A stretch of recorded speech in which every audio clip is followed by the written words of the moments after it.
अस्पताल के बाहर सबसे पहले दिखाई दी। इसके बाद सुबह 8:13 पर यह कार बदरपुर टोल पार करके दिल्ली में दाखिल हुई।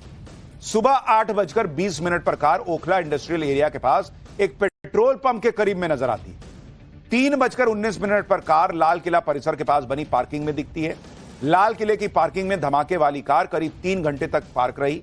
शाम 6:22 पर कार पार्किंग से बाहर निकलती है और लाल किले की तरफ बढ़ती है और सिर्फ 24 मिनट बाद यानी शाम 6:52 पर चलते चलते कार में जोरदार धमाका हो जाता है। Doctor Umar Delhi blast case में सबसे अहम किरदार बनकर सामने आया। धमाके से 3 घंटे पहले उमर कहां था, क्या कर रहा था, इसकी पूरी डिटेल खंगाली जा रही है। पुलिस को जो सुराग मिल रहे हैं वो किस तरफ इशारा कर रहे हैं वो भी समझिए। ब्लास्ट से पहले I-20 कार 3 घंटे पार्किंग में खड़ी रही। कहा जा रहा है कि पार्किंग में कार में बैठा हुआ शख्स बाहर ही नहीं निकला, वो 3 घंटे गाड़ी में बैठा रहा। सीसीटीवी फुटेज में भी मास्क वाला शख्स कार चलाता दिख रहा है। एजेंसियां जांच कर रही हैं कि क्या किसी से वो निर्देश ले रहा था या आतंकी उमर किसी के निर्देश का इंतजार कर रहा था। भाई गाड़ी में 3 घंटे बैठ के क्या कर रहा था? मरने की प्लानिंग तो नहीं कर रहा होगा। कहा जा रहा है कि क्या वो हैंडलर्स का इंतजार कर रहा था कि वो अगला आदेश दें कि क्या करना है।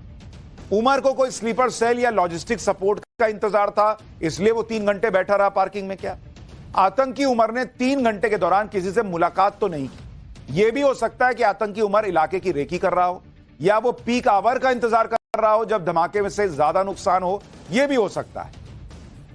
जांच एजेंसियां आसपास के इलाके का डंप डेटा निकलवा रही, जिससे यह पता लगा पाएंगी कि बार बदल गए।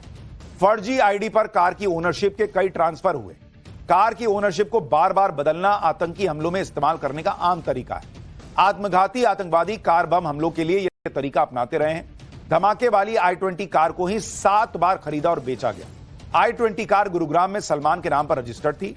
सलमान कार को ओखला के रहने वाले देवेंद्र को बेची थी उसने, और देवेंद्र ये कार आगे चलकर अंबाला के एक शख्स को बेचता है, जो बाद में पुलवामा के आमिर से होती हुई डॉक्टर मुजम्मिल तक पहुंचती है। और धमाके से 4 दिन पहले ही तारिक ने यह कार रॉयल कार जोन से खरीदी। आखिर में तारिक ने ही यह कार डॉक्टर उमर तक पहुंचाई, यह कहा जा रहा है। जब तारिक ने यह कार खरीदी, रॉयल कार जोन से खरीदी, तो वहां खड़े होकर एक तस्वीर भी खिंचवाई थी, जो कि जांच एजेंसीज के हाथ लगी। यह तस्वीर देखिए, रॉयल कार जोन से हमारे सहयोगी की एक रिपोर्ट देखिए कि वहां क्या हुआ था, वहां से क्या जानकारी मिली है। ये रॉयल कार जोन आप देख रहे हैं, यही वो जगह है जिसकी तस्वीर बहुत तेजी से वायरल हो रही है। आमिर ने यहीं से ही गाड़ी को खरीदा था, जो I-20 कार की बात हो रही है। और ये सामने आप बोर्ड देख सकते हैं, यही तस्वीरों में पूरा का पूरा ये सीन नजर आ रहा है। आपकी दुकान कहाँ पर है? मेरे बगल में ये खोखा। तो इसका जो मालिक है वो कहाँ पर है, क्योंकि शोरूम अभी बंद है? वो ले गए, पुलिस वाले ले गए उनको। पुलिस यहाँ से अरेस्ट करके ले गई है। अमित को, अमित भैया को, मनीष भैया को देखा था, उनके छोटे वाले भाई को। उनका जो छोटा भाई है मनीष, उसे गिरफ्तार करके ले गए। अमित कहाँ है पता नहीं मुझे। मैं तो खाली तो यहाँ पर यहाँ से जो गाड़ियाँ बेची जाती हैं उन पे बकायदे यहाँ बाहर फोटो खिंचाया जाता है क्या? हमेशा? हाँ जी, हमेशा फोटो खिंचाया जाता है। अच्छा, वो चाबी दे के रॉयल कार जोन की, हाँ, और एक फोटो खिंचा लिया जाता है। तो ये हर गाड़ी के साथ होता है? हाँ, सब गाड़ी से होता है। जो भी यहाँ से बिकती है, सब फोटो वोटो सब उन पर आती है। चलते चलते कार में घटनाक्रम को आप देखिए। जो I-20 कार है वो कहा जाता है कि फरीदाबाद से निकलती है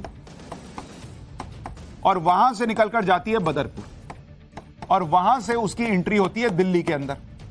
अब दिल्ली के अंदर आप देखिए कि वो पहुंचता है लाल किले के इलाके में, और वहां मस्जिद के पार्किंग में 3 घंटा बैठता है। 3 घंटे बैठने के बाद जब मान लीजिए ये पार्किंग है और इस पार्किंग से गाड़ी निकल रही है और ये लाल किले की तरफ बढ़ रही है, वहां पर आप देखिए कि एक जैन मंदिर भी है, वहां पर एक हिंदू मंदिर भी है, और उन दोनों के तक पहुंचने के ठीक पहले यहां पर कहीं पर जो है वो ब्लास्ट होता है।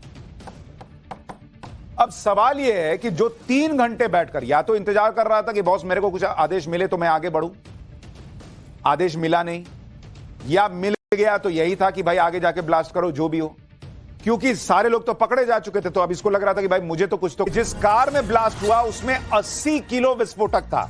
आतंकी डॉक्टर उमर की तस्वीर पुलिस के पास पहले से थी और कार में धमाका करने वाला आतंकी उमर पुलिस से भाग रहा था। यह बड़ी खबर आ रही है सूत्रों के हवाले से। जम्मू कश्मीर पुलिस ने कल शाम को एक ट्वीट भी किया था और अब यह कहा जा रहा है, देखिए ये वो ट्वीट है, you can run but you can't hide. यह कल शाम 6:10 का ट्वीट है जम्मू कश्मीर पुलिस का और कहा जा रहा है कि 80 किलो विस्फोटक उस गाड़ी में मौजूद था। और क्या यह ट्वीट इसी डॉक्टर उमर के लिए था कि तुम छुप नहीं सकते और इसीलिए उसने जो है वो धमाका कर लिया क्योंकि उसको लग गया था कि वो पकड़ा जाएगा? यह बड़ा सवाल है। देखिए जम्मू कश्मीर पुलिस ने कल शाम 6:10 पर यह ट्वीट किया था और यह माना जा रहा है कि यह शायद आतंकी उमर के लिए ही लिखा गया हो, लेकिन डॉक्टर उमर अकेला नहीं था। पाठशाला में अब अगला चैप्टर खोल रहा हूं जिसमें आपको बताता हूं कि कैसे पूरा नेक्सस बना, ना गरीब ना अनपढ़, पढ़े लिखे डॉक्टर आतंकियों की पूरी टीम कैसे तैयार हुई। मसूद अजहर, हाफिज सईद ने जो महिला आतंकियों की टीम बनाई उसकी सरगना भारत में पकड़ी गई है क्या? अब इसके बारे में आपको बताता हूं। दिल्ली ब्लास्ट केस में जो लोग पकड़े जा रहे हैं और जो लोग दिल्ली ब्लास्ट से जुड़े से पहले पकड़े गए उनकी प्रोफाइल आप देखेंगे तो हैरान रह जाएंगे। कई बार लोग कहते हैं कि पढ़े लिखे लोग नहीं है, इनका दिमाग ब्रेन वॉश कर दिया जाता है, गरीब लोग हैं। लेकिन इस केस में जो लोग पकड़े गए ना तो वो गरीब हैं ना वो अनपढ़ हैं, ये कोई मामूली लोग नहीं है, ये पढ़े लिखे डॉक्टर, यूनिवर्सिटी में पढ़ाने वाले लोग हैं। ऐसे ऐसे लोग पकड़े जा रहे हैं दिल्ली ब्लास्ट केस में।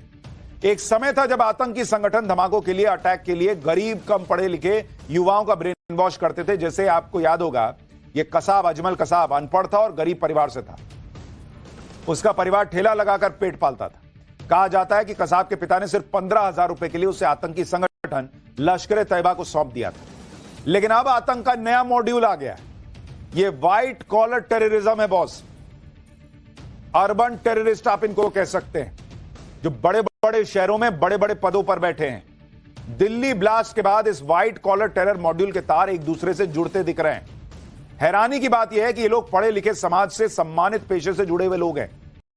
अरे जब आतंकी हमला ही करना था तो इतना पढ़ना क्या था? मां बाप का पैसा भी बर्बाद किए, समय बर्बाद किए, नौटंकी किए कि डॉक्टर हो, सीधा आतंकी हमला करने जाते हैं। इनके पास किसी चीज की कमी नहीं है। इस देश ने इन लोगों को इज्जत की जिंदगी जीने के लिए सब कुछ दिया, लेकिन आरोप क्या है कि इन्होंने इसी देश में आतंक फैलाया। जैसे आप देखिए कि व्हाइट कॉलर टेरर नेटवर्क के जो डॉक्टर, जम्मू कश्मीर के पुलवामा का रहने वाला डॉक्टर उमर मोहम्मद दिल्ली ब्लास्ट का मास्टर माइंड माना जा रहा है। दूसरा किरदार फरीदाबाद से गिरफ्तार किया गया डॉक्टर मुजम्मिल शकील, इसके पास से 2900 किलो विस्फोटक बरामद किया गया है। डॉक्टर मुजम्मिल जम्मू कश्मीर के अनंतनाग में सरकारी अस्पताल में डॉक्टर उमर के साथ काम कर चुका था। तीसरा किरदार पुलवामा का डॉक्टर सज्जाद, इस पर आतंकी डॉक्टर्स का पार्टनर होने का आरोप है। चौथा किरदार डॉक्टर अदील सहारनपुर से गिरफ्तार हुआ, इसके लॉकर से AK-47 राइफल भी बरामद